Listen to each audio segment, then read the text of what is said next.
Memang Kang Agung ini unik ya teman-teman. Jadi namanya itu sebenarnya Agung Rahmat ya Kang? Agung ya? Rahmat. Nah, Sama-sama tahu-tahu, Agung gitu. oh iya betul, kebetulan saya Agung, Kang Agung. Jadi sesama Agung harus saling mensupport. Adik masih kecil, beda umurnya sama saya 18 tahun. Waduh, oh itu jauh banget itu. Jauh banget. Awal mula saya jadi seorang penjaga toko sepatu, Kang. Usaha yang awal kita rintis karena modal pas-pasan itu jualan celana, Kang. Dari tahun 2011, dari 2012 itu selalu ngajak saya ke HIPMI. Kenapa saya ngajak saya ke HIPMI? Sayanya selalu nolak karena apa sih manfaatnya di HIPMI? Apa sih manfaatnya masuk HIPMI? Apa sih manfaatnya jadi anggota HIPMI? Saya pengen dikenal orang sebagai pengusaha Jawa Barat yang menasional. Yang kedepannya mungkin bisa jadi menteri Kang ya? Amin, amin. Mudah-mudahan Karena perjalanan hidup. HIPMI ini singkatannya berubah Kang sekarang Kang. Bukan Himpunan Pengusaha Muda, Himpunan Para Menteri Indonesia. Amin, amin, amin, amin. Assalamualaikum warahmatullahi wabarakatuh. Alhamdulillahirrahmanirrahim. Assalatu ala nabi. Bersama saya Agung Prawoto. Di samping saya saat ini ada salah satu tokoh inspiratif Jawa Barat, seorang pemuda yang sedang menata masa depannya. Beliau adalah orang yang paling berpengaruh ya di lingkaran Himpunan Pengusaha Muda Indonesia, khususnya di Provinsi Jawa Barat. Karena beliau saat ini menjabat sebagai Bendahara Umum HIPMI Jawa Barat. Di samping saya Kang Agung Bons. Kang, kumaha damang Kang? Siap, hatur nuhun, Kang. Alhamdulillah. Alhamdulillah. Alhamdulillah. Gimana Kang kesibukannya ini saat ini, akhir-akhir ini? Akhir-akhir ini kesibukannya ya biasa. Kalau kita kan ya bisa ngebagi waktunya. Kita ada usaha, ada organisasi juga yang lagi kita seriuskan gitu kan. Ada juga keluarga. Nah, dari 1 minggu itu kan kita harus juga adil. Betul. Karena pengusaha, menurut saya pengusaha yang baik itu yang adil juga terhadap waktu. Betul. Gitu. Oke. Nah, memang Kang Agung ini unik ya teman-teman. Jadi namanya itu sebenarnya Agung Rahmat ya Kang? Agung ya? Rahmat. Nah, Sama-sama tahu-tahu, Agung gitu. Oh iya betul, kebetulan saya Agung, Kang Agung. Jadi sesama Agung harus saling mensupport. Jadi Kang Agung ini namanya Agung Rahmat. Cuma memang terkenal di lingkungan HIPMI ya, itu adalah Agung Bons. Nickname. Ya, nickname. Bisa diceritakan Kang, sebenarnya latar belakang Kang Agung itu seperti apa sih? Latar belakang. Ya Kang, gitu. Mungkin latar belakang saya terlahir mungkin besar di keluarga yang bukan pengusaha, gitu kan, bukan juga ya pejabat atau apapun itu, gitu kan. Kita terlahir dari keluarga yang biasa, sederhana, bahkan mungkin keluar SMA juga saya tidak terpikirkan untuk jadi pengusaha, karena kan saya juga harus berjibaku membantu orang tua mencari pekerjaan. Oh, Kang Agung itu anak nomor? Saya anak nomor 2 dari 3 bersaudara. Oh, kakak saya cewek, adik saya cewek, kakak kebetulan sudah nikah, gitu kan, jadi ikut sama suami. Adik masih kecil, beda umurnya sama saya 18 tahun. Waduh, oh itu jauh banget itu. Jauh banget. Makanya saya begitu sudah jadi tulang punggung itu sudah kayak punya keluarga, karena bapak juga ya kebetulan dipanggil yang kuasa. Oh, wafat. Itu pas bapak wafat pada usia berapa Kang dulu Akang? Pada usia 20-an ya, lupa. Oh, berarti lulus SMA ya? Lulus SMA.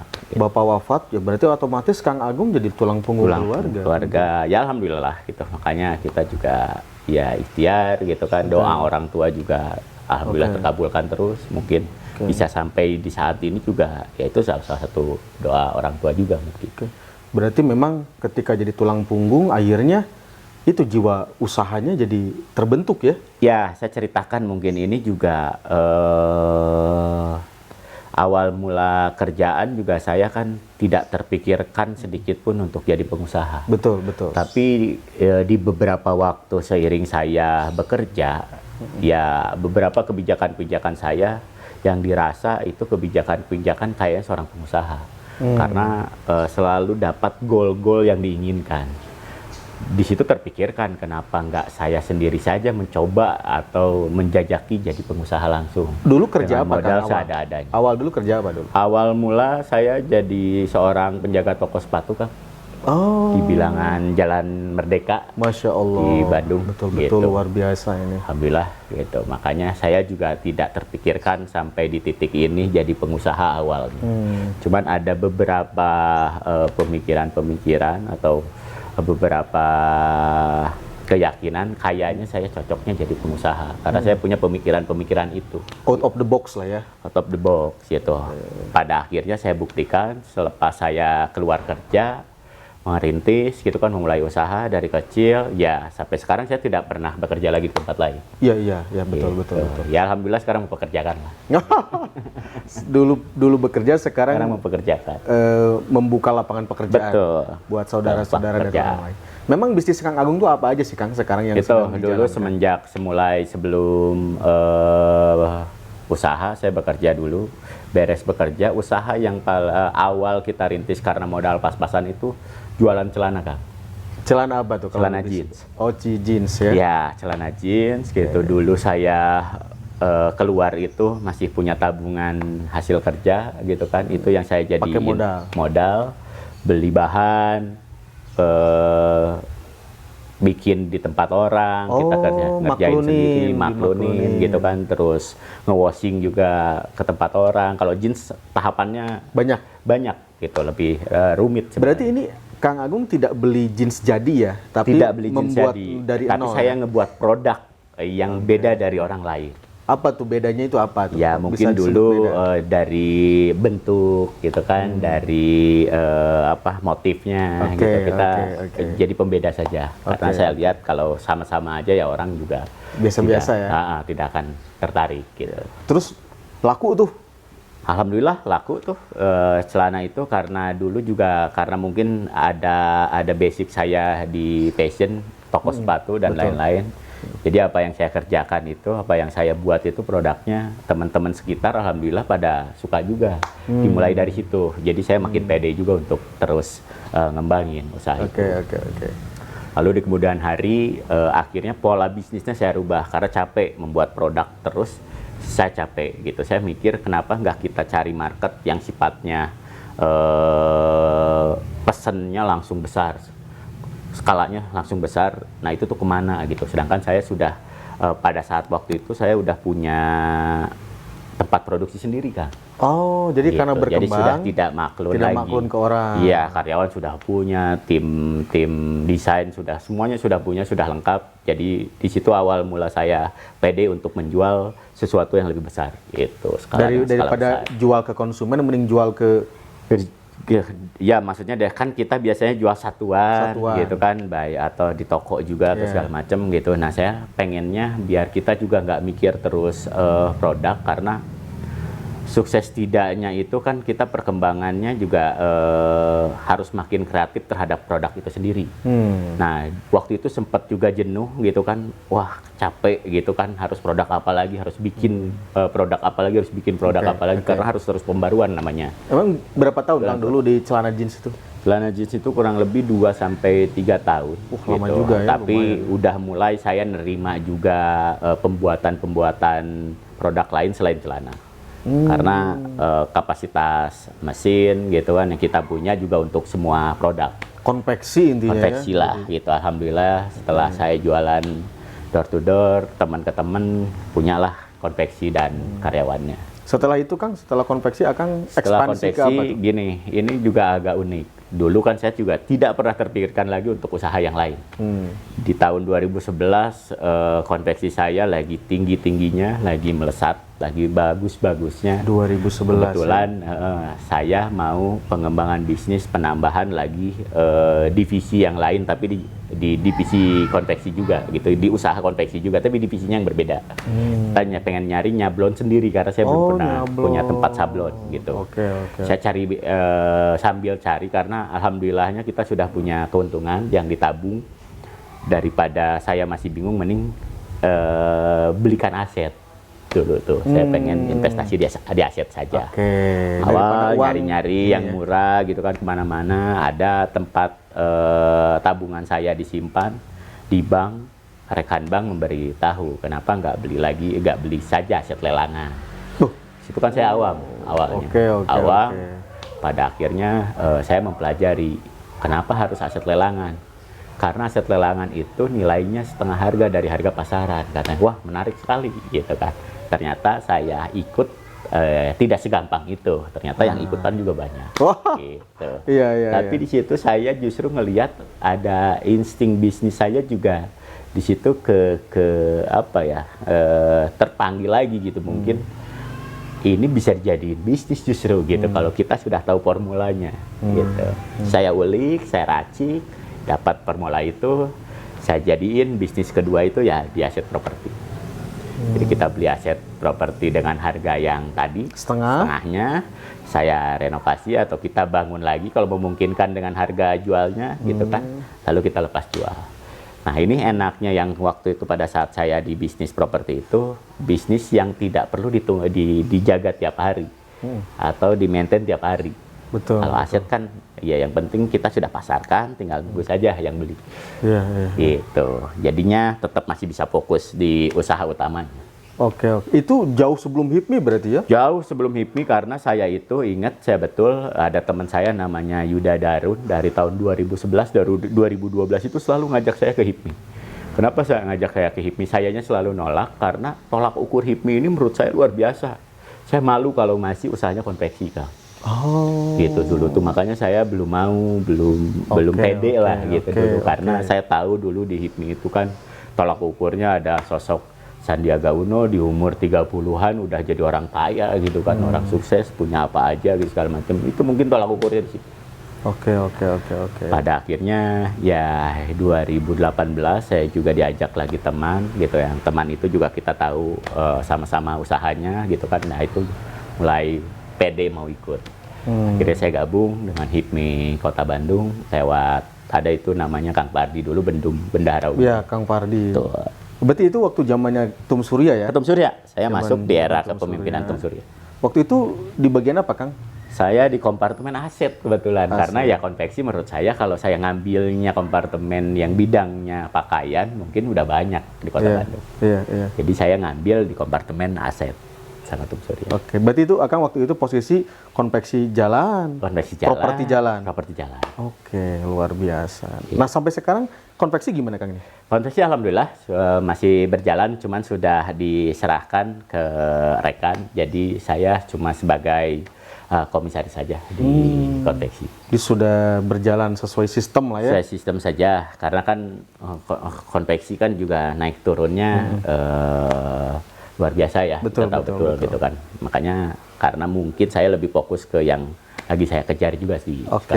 Nah, properti sendiri tetap masih jalan ya? Properti sendiri tetap karena masih ada beberapa aset saya juga yang belum kejual gitu. Jadi ya kalau kita masih dapat aset yang bagus, terus punya modal yang bingung mau dikemanain, kenapa tidak?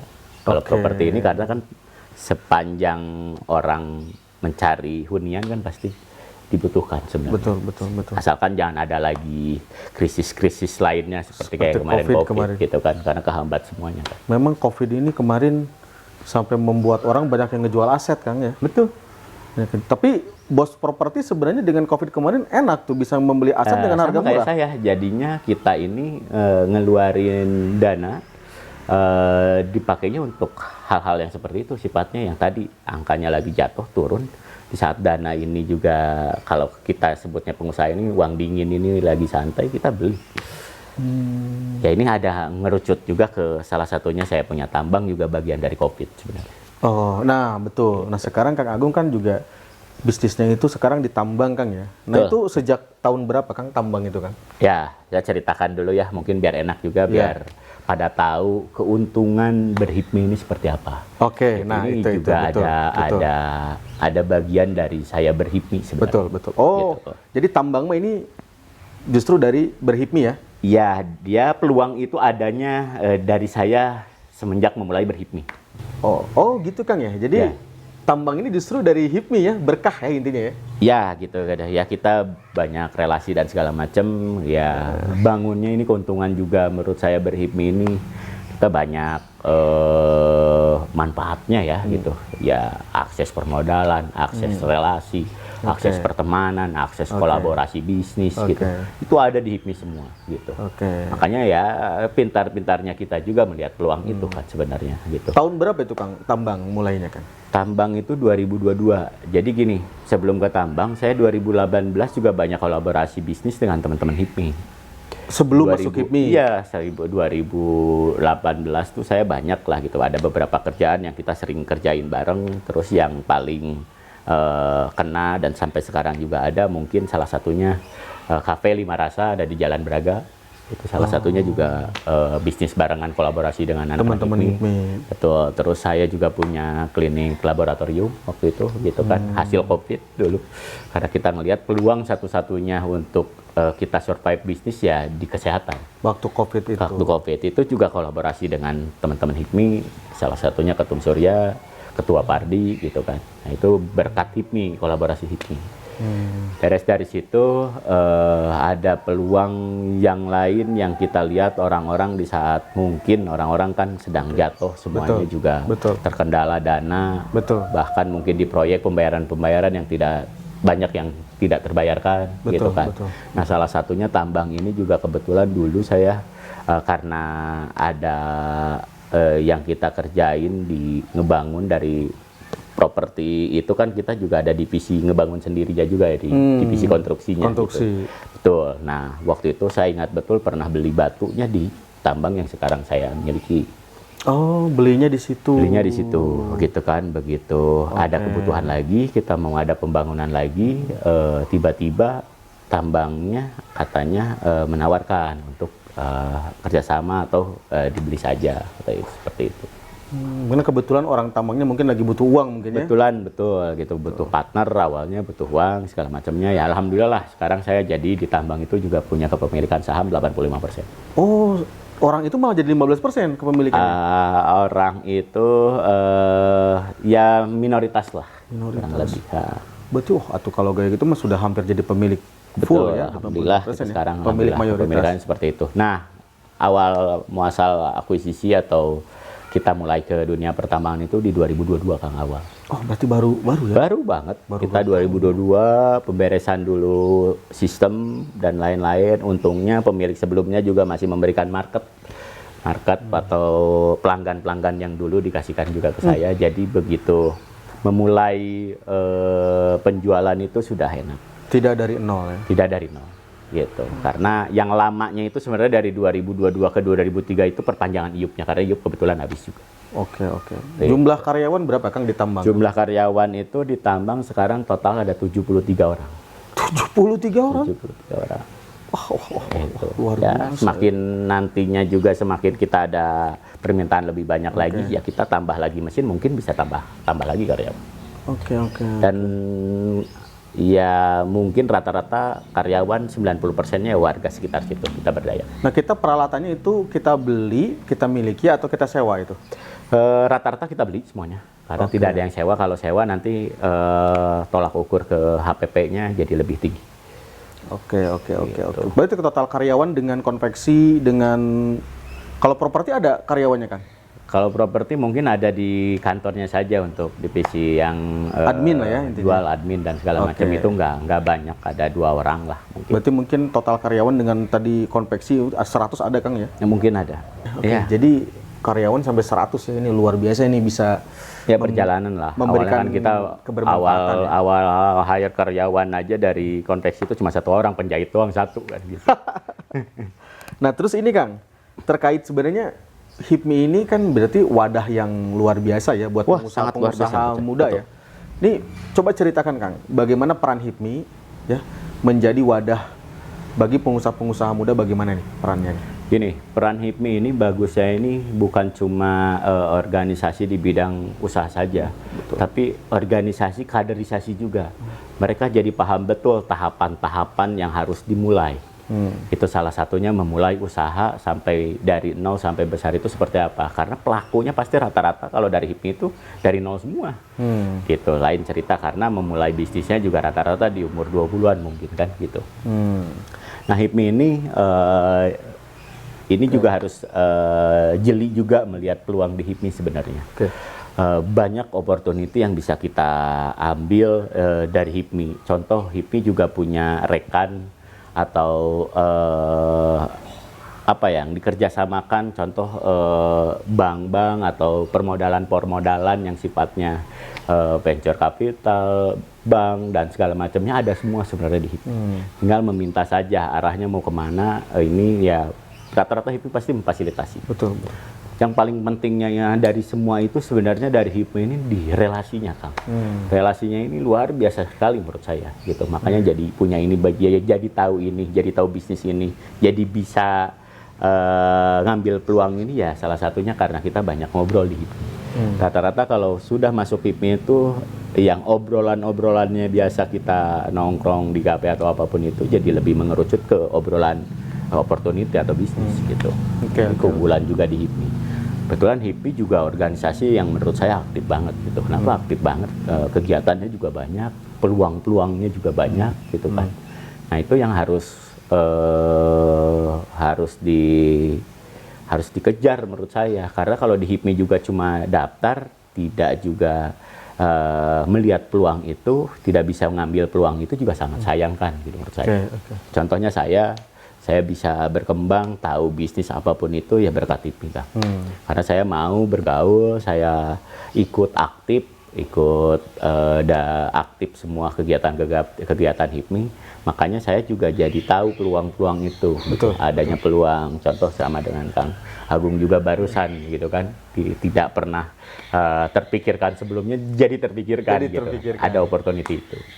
Gitu. Itu silaturahmi, the power of silaturahmi di HIPMI itu. Berarti benar-benar HIPMI jadi wadah yang bagus ya buat sangat bagus pendidikan dari para pengusaha-pengusaha muda. Nah ini Kang, HIPMI itu kan jenjangnya kan ada dari mulai HIPMI PT ya? Betul. Gitu. HIPMI PT, kemudian BPC, betul. Kemudian BPD, betul. Kemudian BPP gitu. Betul. Ya. Nah ini sistem pendidikannya gimana sih Kang? Pendidikan di HIPMI itu apakah pengkaderisasian mungkin ya? Apakah ada sekolahnya? Apakah seminar-seminar, workshop atau bagaimana gitu kan? Betul. Ya HIPMI ini luar biasa, peranan penting HIPMI ini sampai ke levelnya juga sekarang sudah di perguruan tinggi. Bahkan waktu itu kalau saya tidak salah HIPMI juga masuk ke SMA namanya HIPMI Go to School. Oh iya, oke. Betul gitu. Nah itu tujuannya juga untuk mengkader, memotivasi supaya anak muda itu begitu lulus kuliah atau lulus sekolah itu mau jadi pengusaha kan. Gitu. Wadahnya banyak, pembekalannya juga di HIPMI banyak, gitu kan. Tadi ada pelatihan gitu kan. Mungkin bisa juga magang juga teman-teman HIPMI PT atau HIPMI Go to School itu magang di perusahaan-perusahaan yang diinisiasi pemiliknya anak-anak HIPMI itu sendiri, Pak. Gitu. Jadi bisa belajar juga memulai bisnis. Terbuka lah intinya. Terbuka, sangat terbuka. Justru harus terbuka. Berarti itu kalau HIPMI Goes to School tidak ke mahasiswa ya, berarti ke anak SMA ya? Harusnya ya gitu. Cuman saya ini kalau tidak salah dulu pernah ada inisiasi atau ada program namanya HIPMI Go to School. Itu ke SMA. Cuman untuk yang saat ini yang sudah ada, yang sudah terbentuk ya HIPMI PT, HIPMI perguruan tinggi. Nah ini kan gini, kan ada nih orang nih masuk HIPMI itu memang dia sudah punya bisnis, tapi ada juga orang yang belum punya bisnis nih, pingin belajar bisnis di HIPMI. Nanti itu pembelajarannya gimana Kang? Nah, itu tadi bagaimana kata saya bisa sebenarnya langsung datang ke teman-teman pengurus atau anggota HIPMI tersebut. Yang utama, yang terpenting dia tahu mau usaha apa dulu. Oke, passionnya apa ya? Passionnya apa dulu. Karena kalau sembarang usaha juga ini yang kita harus ajarkan ke adik-adik supaya usaha itu kan yang terpenting fokus kan. Betul. Gitu. Nah fokusnya dulu yang kita ajarin dia mau kemana. Betul. Gitu. Baru setelah itu kita ajarin pengembangannya. Gitu. Nah tadi Akang berbicara tentang manfaat HIPMI tentang jaringan ya. Betul. Jaringan mana saja sih kira-kira yang bisa diakses HIPMI Kang? Jaringan HIPMI ini dari mulai lingkup kota sampai nasional Kang, karena sudah tidak bisa dipungkiri lagi banyak tokoh-tokoh nasional yang berkader di HIPMI, termasuk presiden kita sekarang juga Presiden Joko Widodo itu kader HIPMI Solo, gitu. Oke. Jadi relasinya itu berarti sudah menasional, gitu kan, ada di 34 provinsi.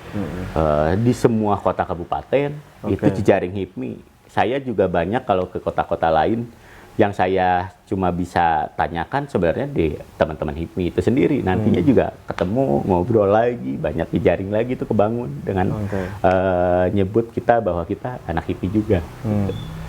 Itu keunggulannya Kang, menurut saya. Berarti intinya kita jangan khawatir lah ya, jejaring di HIPMI itu tidak hanya tingkat lokal ya, tidak hanya tingkat regional, tapi sudah menasional intinya seperti gitu. itu. Senior HIPMI juga, ini ada yang uniknya juga. Senior HIPMI itu tidak pernah melupakan HIPMI. Walaupun mereka sudah pensiun dari HIPMI.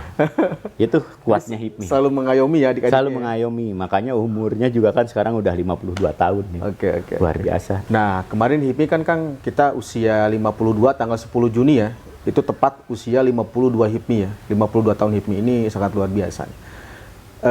Ada hal yang ingin saya tanyakan juga Kang, terkait tadi jaringan, kemudian pendidikan, pengembangan. Nah ini salah satunya juga Kang, ada orang yang bisa bikin produk, tapi kadang-kadang dia sulit memasarkan. Apakah di HIPMI ada nggak jaringan atau dukungan pemasaran produk-produk seperti itu? Betul. Nah ini juga keunggulan lagi juga di HIPMI. Rata-rata di HIPMI di tingkatan BPC ini sekarang sudah membuat katalognya sendiri atau database itu sendiri. Minimal mau dipasarkan juga ke teman-teman HIPMI. Di luar itu juga kan kita bisa kolaborasi. Ada namanya pengusaha digital marketing. Betul. Ada pengusaha-pengusaha lain yang ada lingkup sangkut pautnya dengan usaha yang lagi mau dikembangkan. Betul. Itu enaknya di HIPMI kata saya tadi. Enaknya di HIPMI bisa berkolaborasi Kak. Gitu. Jadi hal yang tadinya bingung, hal yang tadinya tidak tahu apa segala macam, di HIPMI ada semua. Lumayan ya. Gitu. Itu makanya kalau kita pintar-pintar mencari opportunity peluang itu sebenarnya kita sajikan dulu ke teman-teman HIPMI juga itu udah pasti biasanya ada yang nyangkut. Betul. Ya Ada yang klop lah. kalau istilah di kalangan kita mah palu gada ya, Palu gada. Palu gitu. Semua butuh gua ada gitu. Pengusahanya betul. Semua ada di situ. Nah, terus gini Kang, ada orang nih, dia punya ide bagus, brilian ya, kemudian konsepnya menarik lah, tapi nggak punya modal. Permodalan di HIPMI mudah nggak kira-kira aksesnya? Sangat mudah. Justru di HIPMI ini apalagi pengusaha-pengusaha suksesnya, mereka itu kan pasti pengen ngejahit lagi usaha yang baru. Tinggal presentasi, pemaparan, menurut pengusaha HIPMI-nya juga yang mau nanti Ajak join ya? diajak join ini kan tinggal diyakinkan saja. Betul. Karena mereka pengalaman itu sudah punya. Kalau dirasa bisnisnya menarik dan menguntungkan, saya yakin itu tanpa kita harus mengajukan dulu ke bank, sama anak-anak HIPMI udah duluan gitu kan.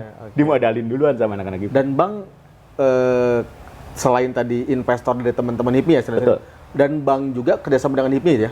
Ada beberapa bank ya khususnya BUMN dan BUMD juga, kita sudah PKS juga dengan BJB untuk yang di Jawa Barat. Gitu, untuk bank-bank Himbara atau BUMN mungkin semua bank.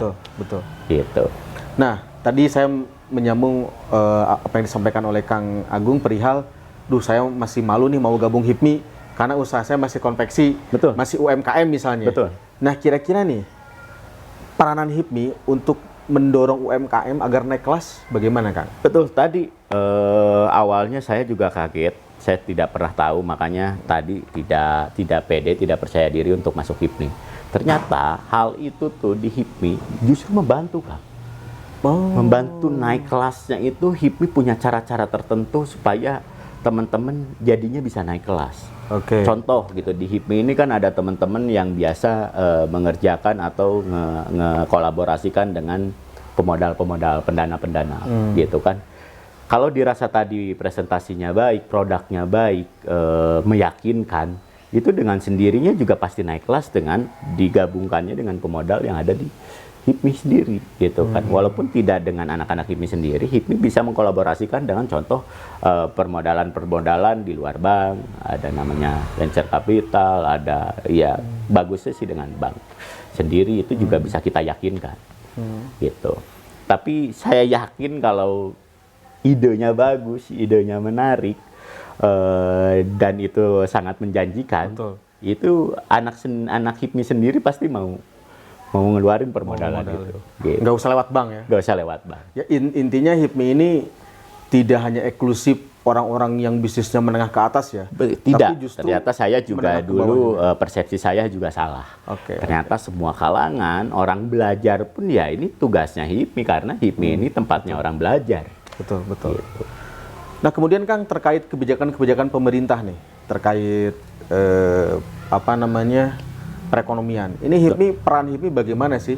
HIPMI ini juga salah satunya yang ikut berpartisipasi atau ikut berperan penting sama pemerintah sekarang karena salah satunya juga memberikan penambahan jumlah pengusaha nasional dari HIPMI. Itu peranan-peranan UMKM dan segala macamnya juga itu ada di HIPMI semua, Kang. Gitu, maksudnya. Jadi menurut saya dengan kemajuannya ekonomi di negara ini juga ada peranan penting HIPMI juga di situ. Ya, intinya mungkin HIPMI tadi berkontribusi ya dalam meningkatkan dalam hal apapun. Taraf perekonomian warganya. Betul. Nah, kemudian apa yang menjadi harapan dari Kang Agung sendiri sebagai Kang Agung sebagai pribadi terkait kerjasama antara HIPMI dan pemerintah? Harapannya apa, Kang? Harapannya terus sinergis, gitu kan, seperti saat ini karena kita juga bisa makin banyak memberikan kontribusi, terus pemerintah juga meringankan gitu kan yang sifatnya perizinan atau apapun itu yang tidak memberatkan pengusaha gitu. Kalau saya dari sisi kebijakan pemerintah intinya selalu mendukung apa yang pengusaha lakukan gitu kan, tidak memberatkan juga di kebijakan yang dibuat pemerintah gitu, yang biasanya tuh kalau kita lagi lakuin itu di perizinan biasanya gitu. Hal-hal itu jadi semakin dipermudah saja. Sekarang kan cuma satu pintu ya perizinan. Sekarang udah satu pintu ya, di PKPM. Apalagi sekarang mantan ketua HIPMI jadi menteri. Betul, ya. itu Pak juga Bahlil jadi ya. tolak ukur juga orang-orang mungkin sekarang lebih banyak mengenal banget HIPMI ini seperti apa gitu kan, sosok-sosok di balik HIPMI juga banyak yang menginspirasi banyak orang gitu kan. Jadi mungkin adik-adik atau orang-orang baru yang mau gabung itu tolak ukurnya juga bisa jadi kayak gitu. Nah, sekarang muncul gini Kang, muncul anekdot lucu nih. Kalau pingin jadi menteri itu pintu gerbangnya harus masuk HIPMI katanya. Terus kalau pengen jadi pemimpin masa depan, itu gerbangnya harus masuk HIPMI. Jadi tolak ukurnya HIPMI ini menjadi luar biasa sekarang. Berarti HIPMI ini menurut Kang Agung gimana ini? Apakah, maksudnya gini, berarti HIPMI ini tidak hanya mencetak pengusaha muda ya, tapi juga pemimpin-pemimpin masa depan. Gitu. Betul. Betul, itu mungkin yang jadi sekarang HIPMI ini dijadiin salah satu cita-cita juga kawan-kawan. Cita-cita juga kader-kader HIPMI gitu. Karena banyak sekali tokoh-tokoh inspiratif, tokoh-tokoh nasional, pemimpin-pemimpin nasional ya yang lahir atau berkader lewat HIPMI kan. Betul. Itu salah satunya juga saya, kenapa ya saya makin mantap gitu kan, saya juga makin cinta sama HIPMI ya karena seperti itu. Apa sih Kang yang membuat kok orang selain dia ingin belajar usaha gitu ya di HIPMI, kok dia jadi terbentuk jiwa leadership-nya gitu? Apa sih situasi apa gitu ya? Ya, di mungkin HIPMI situasinya itu karena kita ngobrol dengan pemimpin, mungkin rata-rata pemimpin di perusahaannya masing-masing. Jadi ya gaya ngobrol dan pemikiran-pemikirannya mungkin itu pemikiran-pemikiran kepemimpinan menurut saya gitu. Jadinya juga keserap sama teman-teman mungkin yang ngobrol sesama pengusaha, jadinya arahnya juga itu tadi lebih ke kebijakan kepemimpinannya itu juga makin muncul. Tapi intinya tidak menghilangkan cita-cita untuk mencetak pengusaha sebanyak-banyaknya ya. Iya, malah betul. Jadi mungkin HIPMI nanti kedepannya tidak mencetak pengusaha, tapi mencetak calon-calon menteri misalnya. Enggak ya? Karena kan tolak ukur pemerintah juga track record kan. Iya. Gitu. Kalau track recordnya baik, track recordnya juga dari kalangan pengusaha atau profesionalnya juga dari pengusaha, itu juga kan mungkin dilihat mana yang cocok jadi pemimpin atau jadi menteri atau jadi apapun itu di pemerintahan selanjutnya. Gitu. Karena kan kita perlu sinergis, kolaborasi segala macam. Ya kalau dilihat sih memang pecah telur ya ketika Pak Jokowi jadi presiden, itu berarti ya ada tokoh HIPMI yang bisa tembus jadi presiden di Indonesia seperti itu Kang ya. Nah selanjutnya Kang, tadi kan Akang menyinggung juga HIPMI ini juga kebermanfaatan kepada pemerintah adalah menaikkan jumlah pengusaha ya, karena memang kita tidak bisa memungkiri Indonesia ini masih di bawah Singapura ya dalam jumlah pengusaha yang ada di suatu negara gitu kan. Masih kecil lah angka kita di angka 3-4% Kang, jumlah pengusahanya. Nah ini harapan Akang sendiri ya, Akang apalagi sekarang punya cita-cita ingin maju menjadi orang nomor 1 di HIPMI Jawa Barat ya. Amin. Sebagai calon ketua HIPMI Jawa Barat 2024-2027 mungkin seperti itu Kang ya. Apa nih harapan Kang Agung ke depannya HIPMI ini dalam rangka meningkatkan jumlah pengusaha itu, harapan dan bagaimana tuh Kang? Betul, itu tadi saya tujuannya juga supaya minimal di Jawa Barat dulu, tingkat nasional, tingkat pengusahanya itu menambah signifikan dengan kita makin kuatkan dari sisi image HIPMI-nya, supaya orang-orang itu jadi makin mantap, jadi makin yakin, jadi makin menginspirasi untuk jadi pengusaha. Ya lalu syukur-syukurlah para pengusaha-pengusaha yang menginspirasi itu masuk HIPMI juga gitu. Jadi makin nambah kader yang baik, makin nambah jumlah pengusahanya juga gitu kan. Itu yang kita inginkan, karena rata-rata kalau saya lihat gitu kan, kalau makin banyak pengusaha, kita juga opportunity jadi makin banyak lagi untuk hal kolaborasi atau apapun itu gitu. Makanya kalau semakin tingkat pengusahanya nambah di suatu daerah, pendapatan daerah juga jadi makin tinggi. PAD-nya. Angka pengangguran juga jadi semakin kecil. Berkurang. Gitu. Itu kan tujuannya sebenarnya. Gitu. Oke. Nah, usaha apa Kang yang sudah Kang Agung lakukan untuk menuju HIPMI 1 ini ya?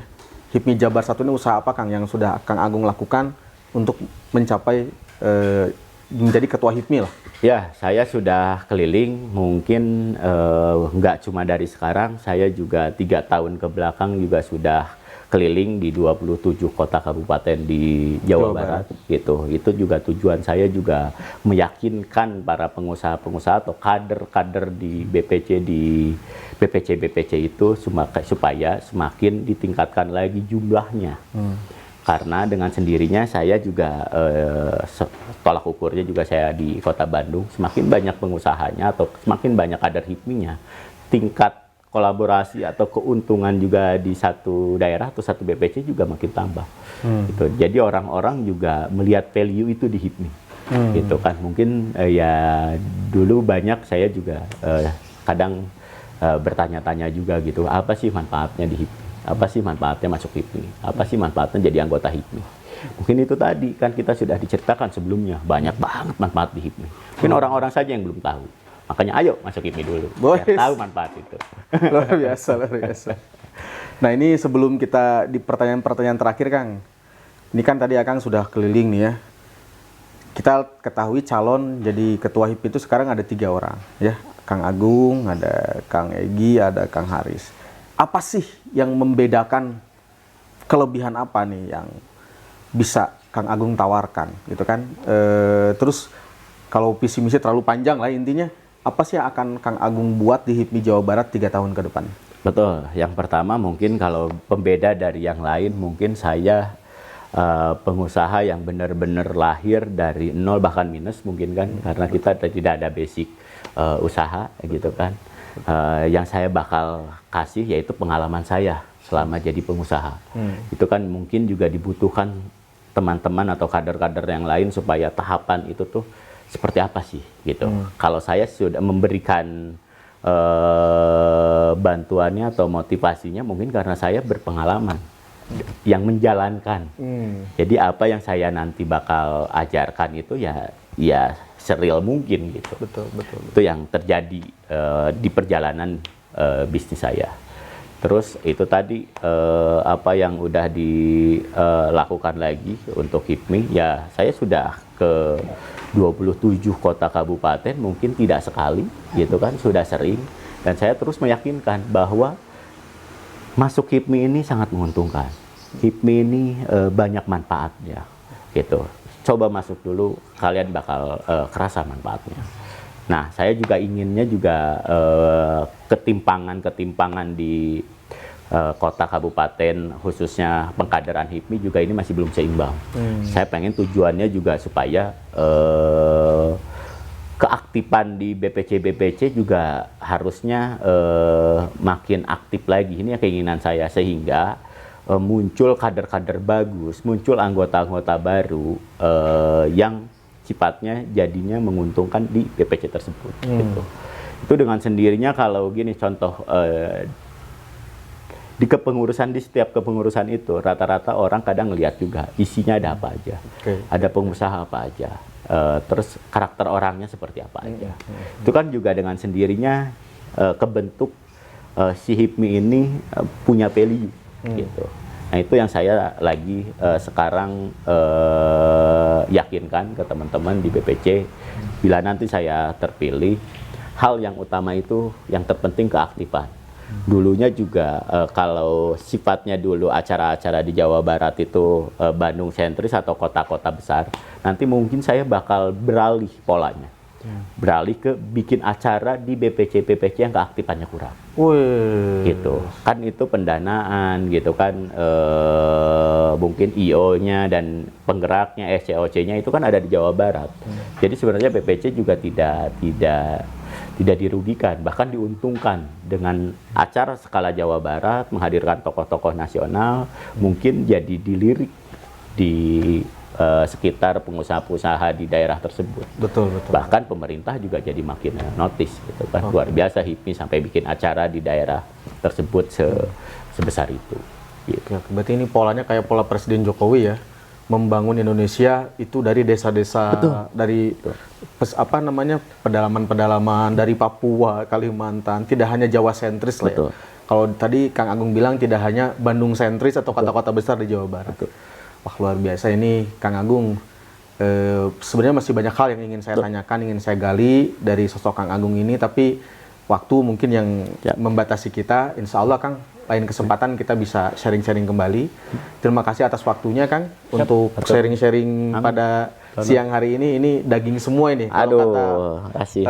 Mudah-mudahan menginspirasi. Kata Om Mardigu ya, bosman ya, daging semua katanya itu.